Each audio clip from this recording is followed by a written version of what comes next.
The lifting of term limits set by the 1995 Constitution still continues to draw the ire of critics. This morning, 2 law professors made a pitch for their restoration and removal of the army from Parliament at the start of an induction course for MPs. We must restore presidential term limits. The army, the police, prisons, intelligence services are part of the executive. They cannot be an interest group. The 2 professors who were discussing the issue of constitutionalism also warned against an attempt to amend the Constitution to deny bail to some offences as a recipe for chaos in the dispensation of justice. I agree Parliament can amend and curtail bail. You have the powers. But I don't believe that the majority is always right. Many of you have told our young MPs therefore you may not even know who Progressive Engineer is.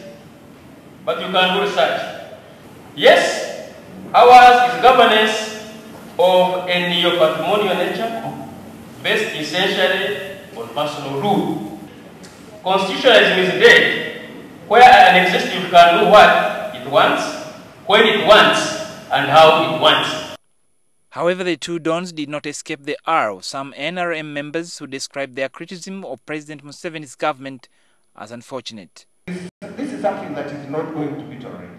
Dr. Barya, you also know that some of us, if not most of us, had jobs bigger, better than what we are doing today. Surely, how do you call that one a self-seeker?